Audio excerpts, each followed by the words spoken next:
Assalamualaikum warahmatullahi wabarakatuh. Alhamdulillahi rabbil alamin, alladzi arsala rasulahu bil huda wa dinil haqq liyudhhirahu 'ala ad-dini kullih wa kafaa billahi shahida. Asyhadu an la ilaha illallah wahdahu la syarika lah wa asyhadu anna Muhammadan abduhu wa rasuluhu la nabiyya ba'dah. Allahumma salli wa sallim wa barik ala hadzal nabiyil karim sayyidina wa maulana Muhammad wa ala alihi wa ashabihi at-tayyibin at-tahirin wa ba'd.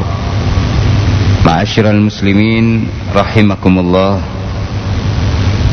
Sidang pendengar yang dirahmati Allah Subhanahu wa taala,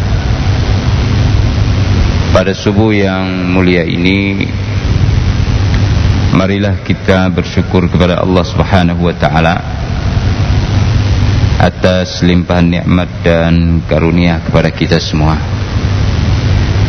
Selawat dan salam kepada junjungan alam Nabi besar Muhammad sallallahu alaihi wa alihi wasallam.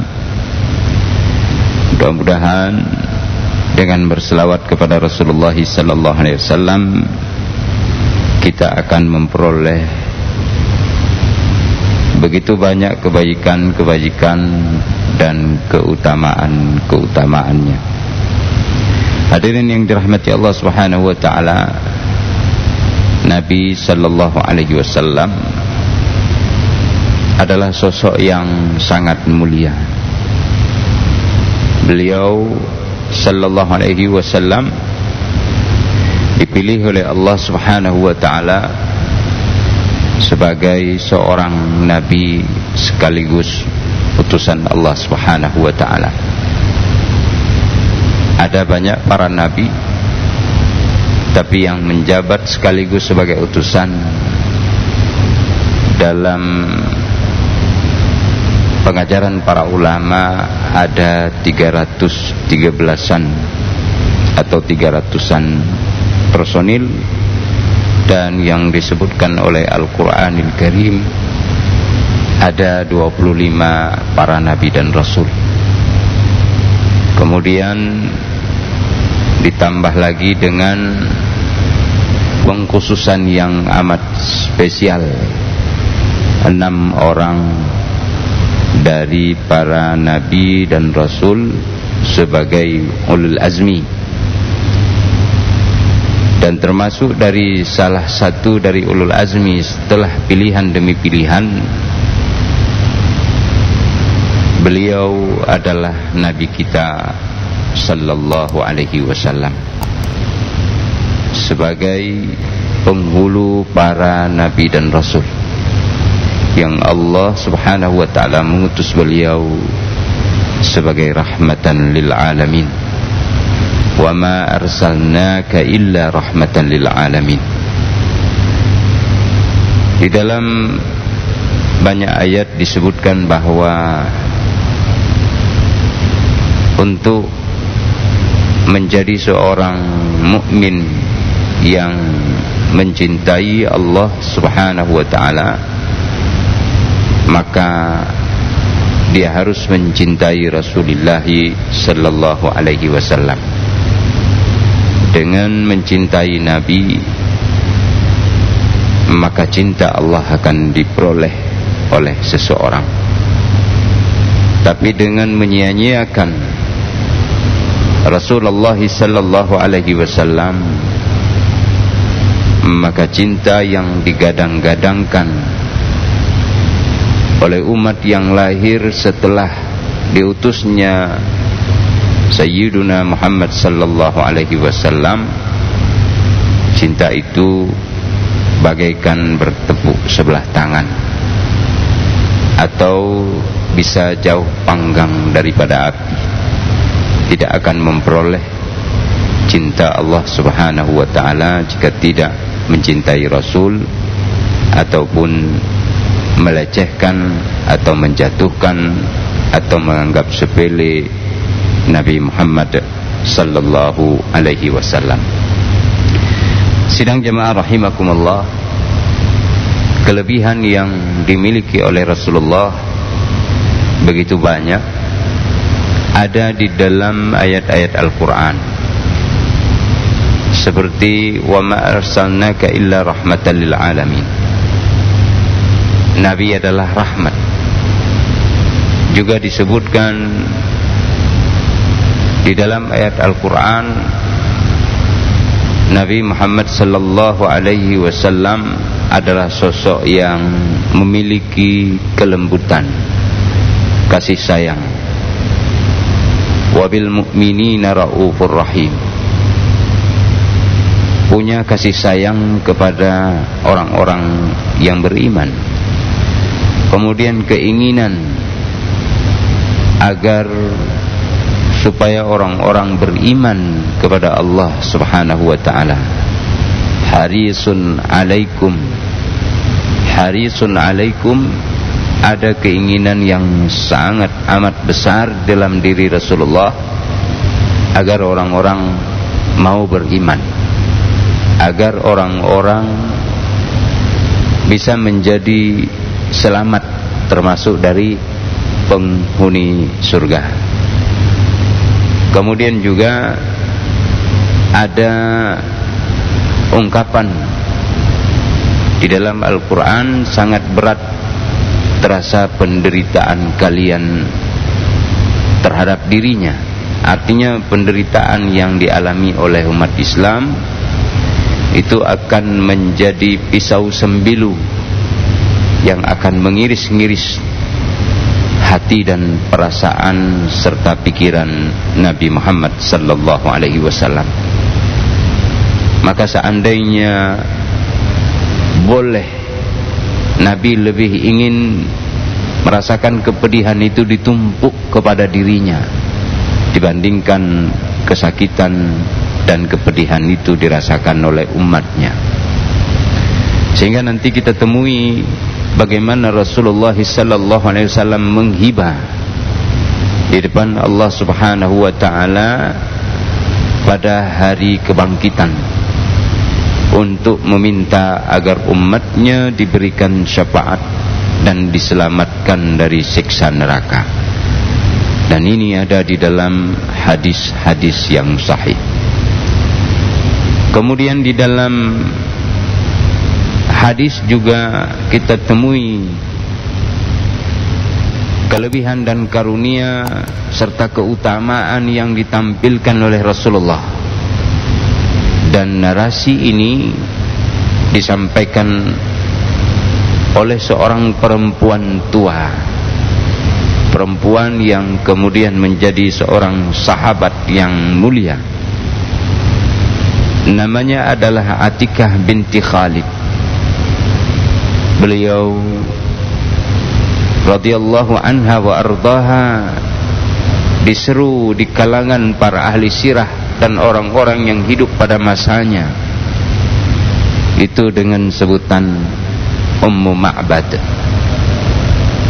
Sidang jamaah rahimakumullah, kisahnya bermula ketika Rasulullah sallallahu alaihi wasallam meninggalkan kota Makkah Al-Mukarramah karena dakwah tidak mungkin berkembang di kota tersebut. Beliau sudah memohon kepada Allah untuk dihidupkan dakwah itu, bahkan sampai beliau mencari wilayah baru seperti ke Taif. Namun orang-orang Taif juga belum pada waktu itu menerima dakwah Rasulullah sallallahu alaihi wasallam. Maka oleh karenanya dipertampakkanlah tempat hijrah Rasulullah sallallahu alaihi wasallam. Singkat cerita, Nabi hijrah pada tahun 622 Miladiah atau Masehi, yang waktu itu belum dihitung perhitungan tahun Hijriah. Sidang jamaah Jumat rahimakumullah dan para pendengar di rumah, perjalanan ditemani oleh Abu Bakar As-Siddiq kemudian budak daripada Abu Bakar, dan kemudian ada lagi penunjuk jalan. 3 orang ini berjalan bersama Rasulullah sallallahu alaihi wasallam.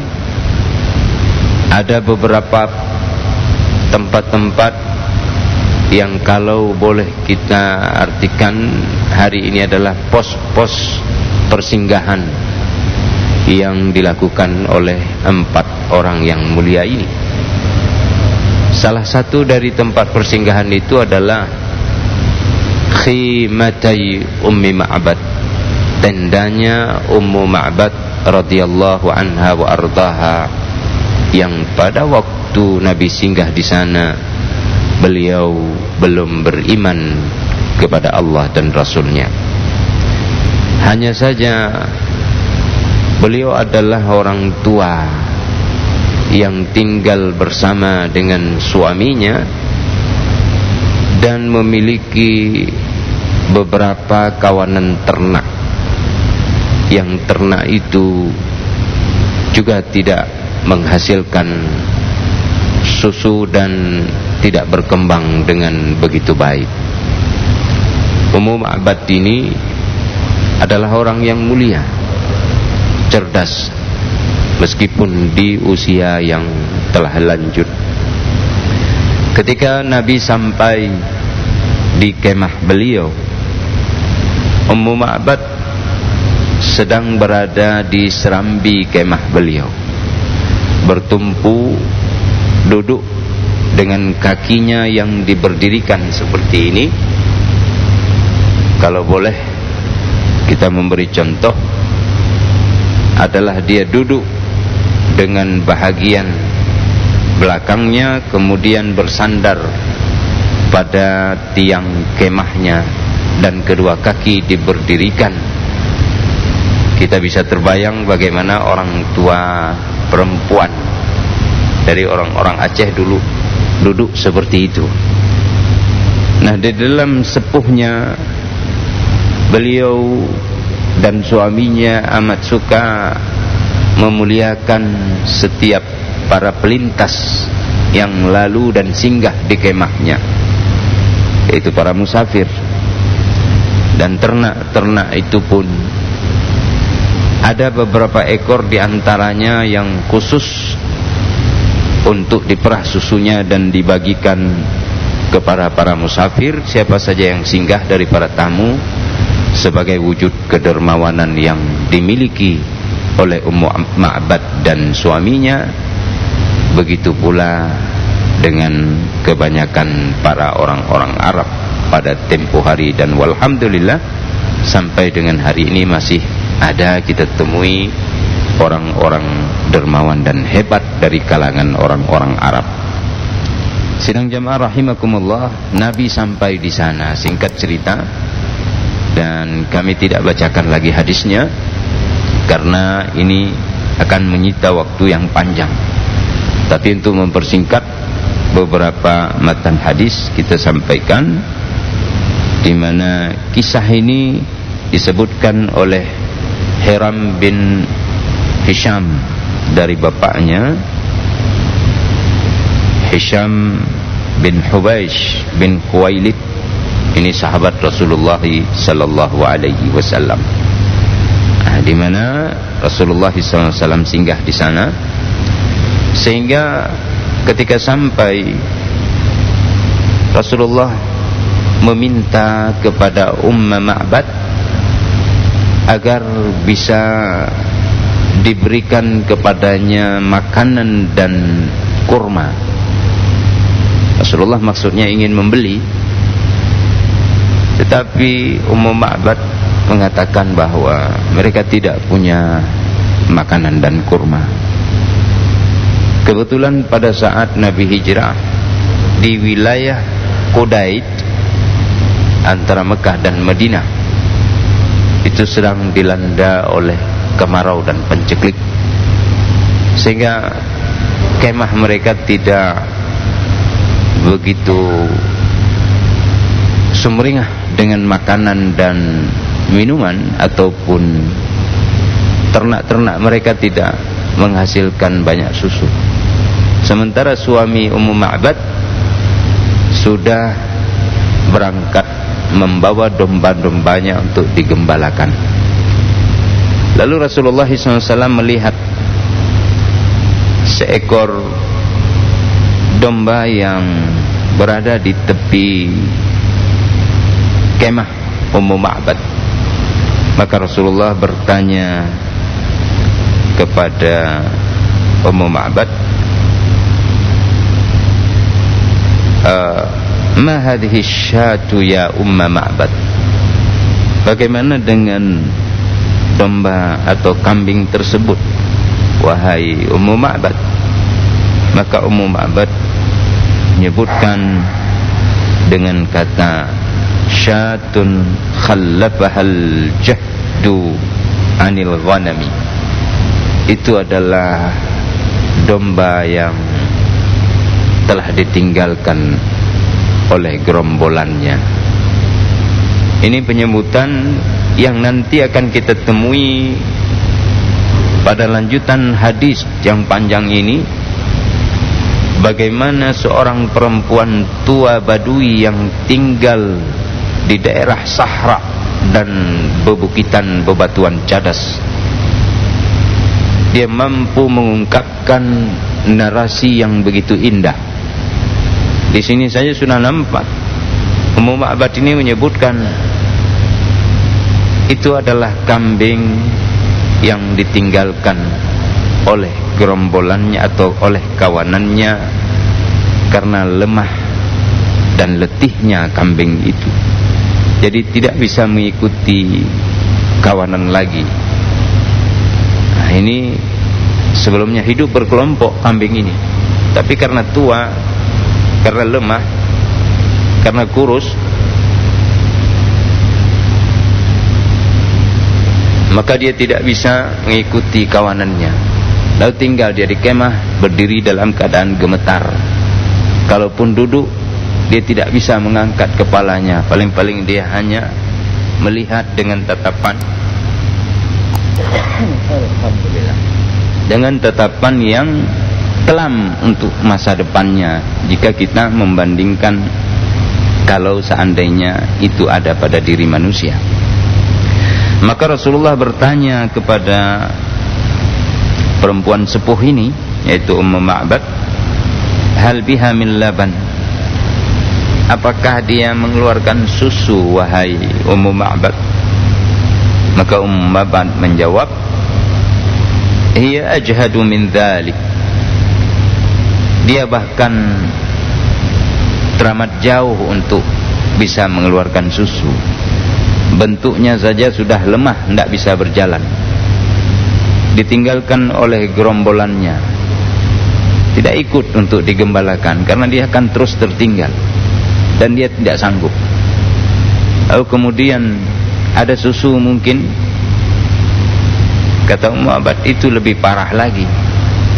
Tidak mungkin.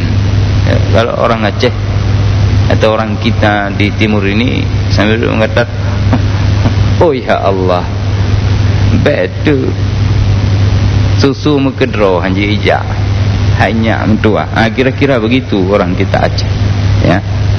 Itu kalau kita gambarkan. Jadi ini kita hadirkan. Kenapa kita hadirkan sifat seperti ini?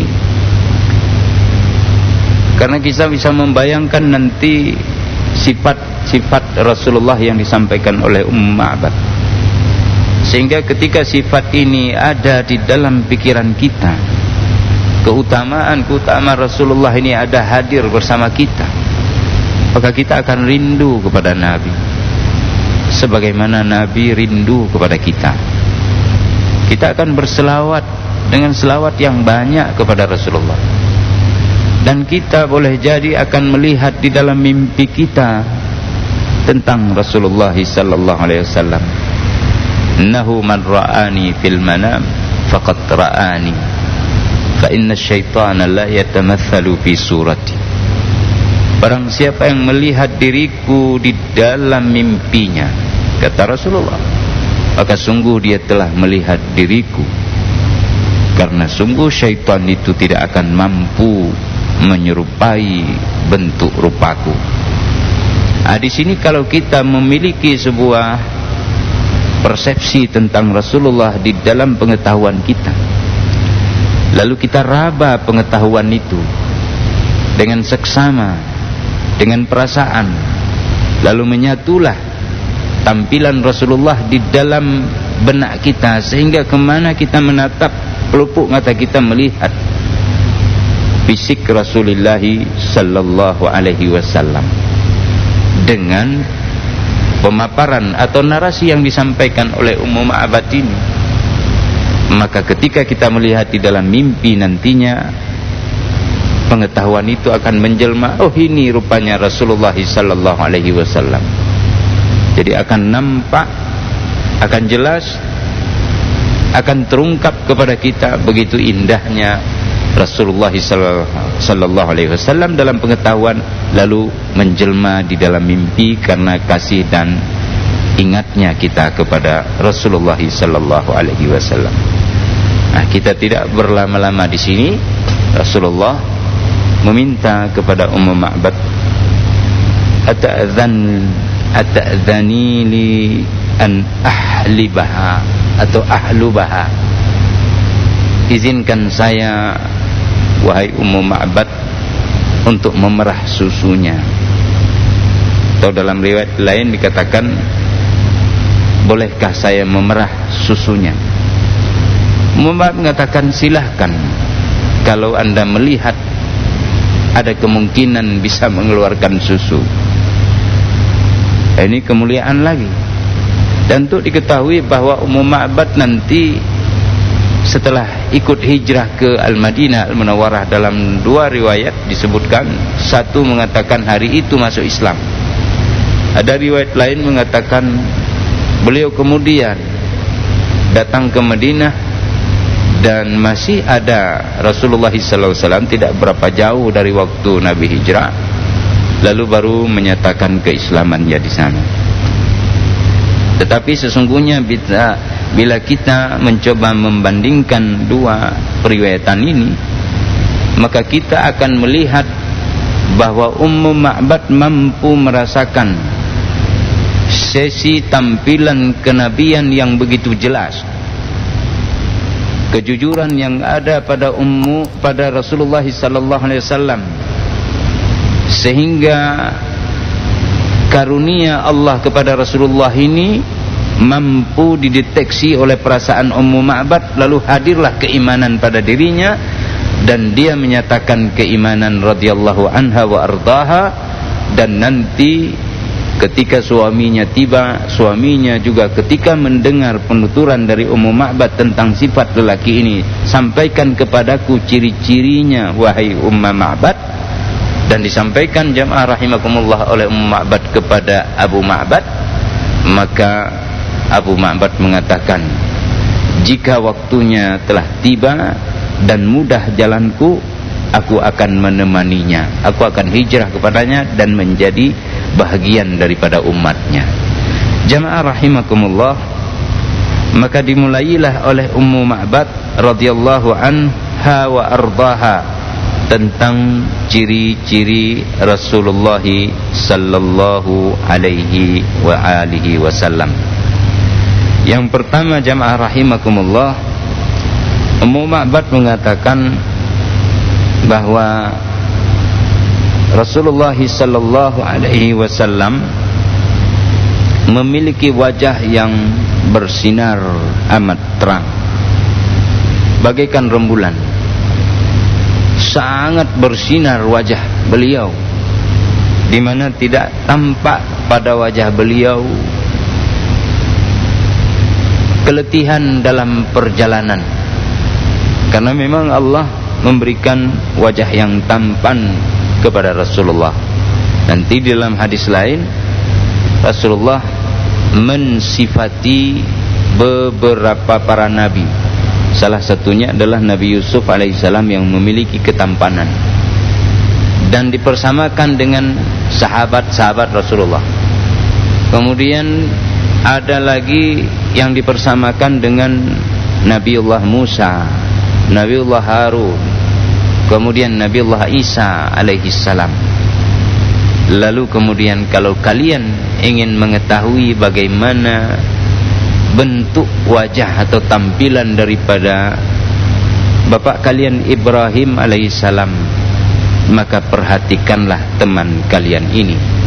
Maksudnya lihatlah kepada diriku, maka bentuk diriku ini, tampilan wajahku ini hampir persis seperti Nabiullah Ibrahim alaihi salatu wassalam.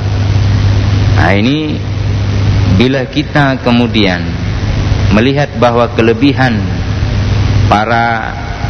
Rasulullah dibandingkan dengan para sahabat saat duduk, dan paling tampan Rasulullah, maka kita bisa membayangkan Nabiullah Ibrahim adalah sosok yang begitu tampan dan penuh kewibawaan, sehingga disegani oleh penduduk bumi dan disegani pula oleh para penghuni lautan.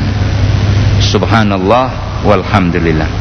Sidang jamaah rahimakumullah, di sana Ummu Ma'bad mengatakan bahwa tadi ada seseorang yang penuh dengan berkah lewat di sini, hai suamiku, karena dilihat kok ada susu. Jadi susu ini diperah oleh Rasulullah dengan doa dan ucapannya. Lalu tiba-tiba dalam waktu sekejap, kantong susu atau ambing susu itu memperlihatkan bagaimana penuhnya susu. Lalu bejana yang cukup untuk 5, 6, 7 dan 10 orang.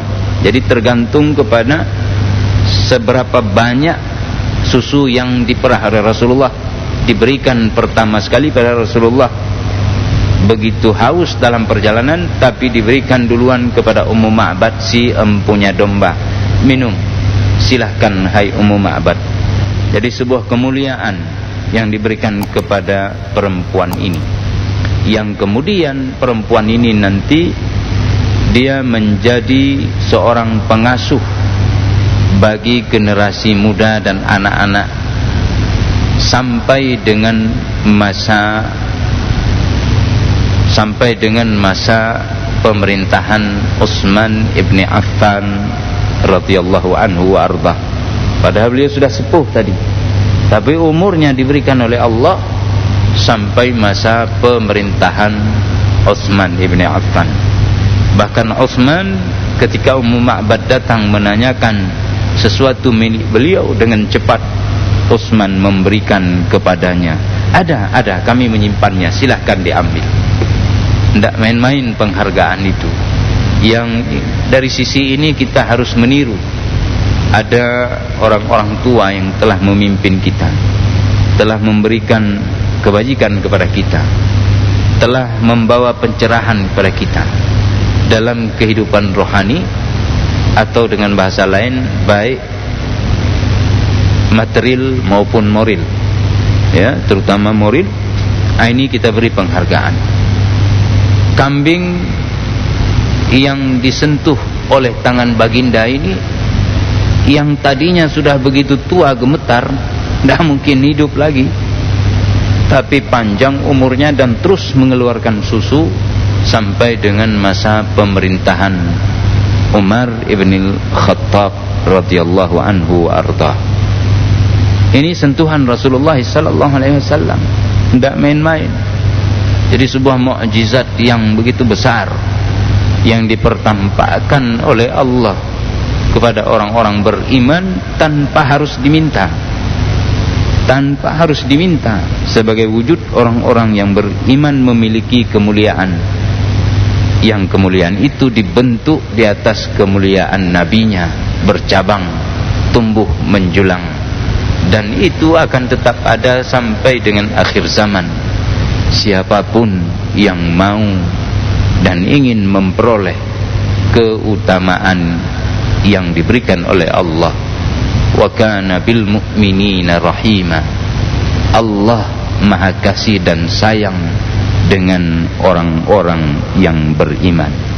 Sidang jamaah rahimakumullah, Setelah dikatakan demikian, Ummu Ma'bad melukiskan sifat Rasulullah sallallahu alaihi wasallam dalam narasi yang begitu hebat. Kata beliau, dia sungguh elok, wajahnya berseri-seri, bagus perawakannya, tidak gemuk, tidak pula kurus, dan tidak kecil kepalanya. Ada orang kecil kepala, tongkai ini besar, aneh waktu berjalan. Tapi ini serasi betul. Susah melihat keserasian itu ada pada seseorang. Dan ketika kita jumpa orang yang seperti itu, kita akan terheran-heran dan terkagum-kagum. Luar biasa dia, luar biasa, baik laki-laki maupun perempuan, luar biasa. Lalu didukung dengan sifat-sifat lain. Ada orang yang sebahagian kecil mendapatkan hal seperti ini secara fisikal, tapi dia tidak dapatkan dalam bentuk ucapan. Dia tidak bisa memperoleh. Kalau dia dapat di ucapan, dia tidak dapat pada fisik tampilan. Dia juga tidak dapat dari tatapan wajah. Dia tidak dapat dari rasa kesabaran. Jadi mempunyainya sifat Rasulullah, kesempurnaan sifat itu, ini menjadikan kita berbangga dengan Nabi kita sallallahu alaihi wasallam. Tampan rupawan, kata Ummu Ma'bad. Bola matanya hitam, legam, bulu matanya panjang. Nanti disebutkan ketika bulu matanya panjang, itu bulu mata ini maksudnya. Kemudian alisnya bagus membentuk dan kedua ujungnya bertemu. Kedua ujung alisnya bertemu. Sehingga menatakan bahwa sifat seperti ini jauh sekali dari iri dan dengki yang ada pada seseorang. Sidang jamaah rahimakumullah. Lalu kemudian Ummu Ma'bad menyampaikan bahwa suara Rasulullah sallallahu alaihi wasallam itu berat suaranya, atau bisa pula diterjemahkan dengan agak serak. Serak maksudnya bukan serak tidak bagus, tapi memiliki karakter suara seorang lelaki, dan beliau adalah seorang leader. Karena ada leader suaranya belum tentu bagus, fisiknya bagus, suaranya tidak bagus. Ada suaranya bagus, fisiknya tidak mendukung. Kemudian tatapan matanya, kilatan yang dimiliki ketika dia melihat ke arah bawahannya tidak menghujam di dalam batinnya. Ada yang seperti itu orang, tapi ada yang dia menghujam, sehingga siapapun yang menatapnya, belum lagi berbicara dengannya, dia akan merasa segan kepada orang yang dikaguminya itu. Sidang jamaah rahimakumullah. Kemudian disebutkan pula leher Nabi jenjang atau panjang. Jadi tidak seperti ini, mutudok dalam, kata orang Aceh, macam kura-kura, tidak. Kemudian tidak pula waktu keluar lehernya menggantung ke depan begini, seperti juga kura-kura. Kan ada orang itu jalan seperti kura-kura, seperti itu. Kita bukan mengejek, maksudnya untuk menyatakan begitu lebihnya Rasulullah. Jadi ada tipe macam-macam, sehingga nanti ini menjadi narasi dalam membuat sebuah fiksi, atau cerita fiksi. Ada manusia yang disebut itu mewakili perangai daripada atau tampilan kambing, domba, ada kura-kura, ada kemudian tampilannya seperti onta. Bahkan manusia sendiri suka menamakan dirinya, saya adalah itik, dia adalah onta, ini adalah lemau. Karena ada perawakan yang mirip-mirip seperti itu, sehingga menjadi lengket sebutan-sebutan seperti itu.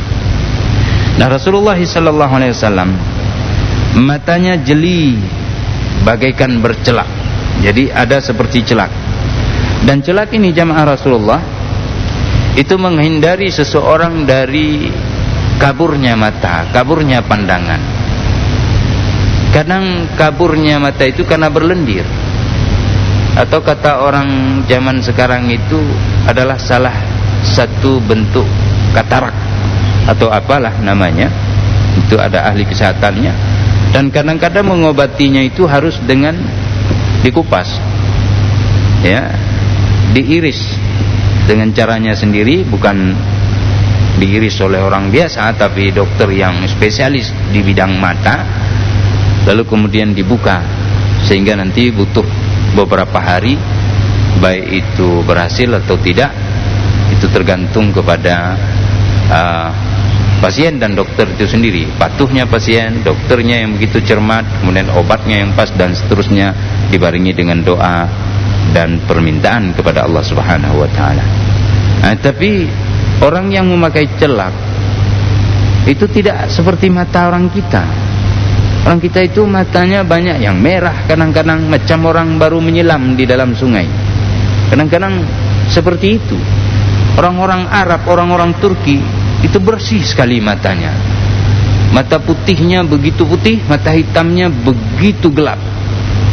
Sehingga mata itu memberikan arti akan kewibawaan yang dimiliki oleh pemilik dan keteduhan siapapun yang memandangnya. Ya. Kenapa demikian? Karena mereka sering memakai celak.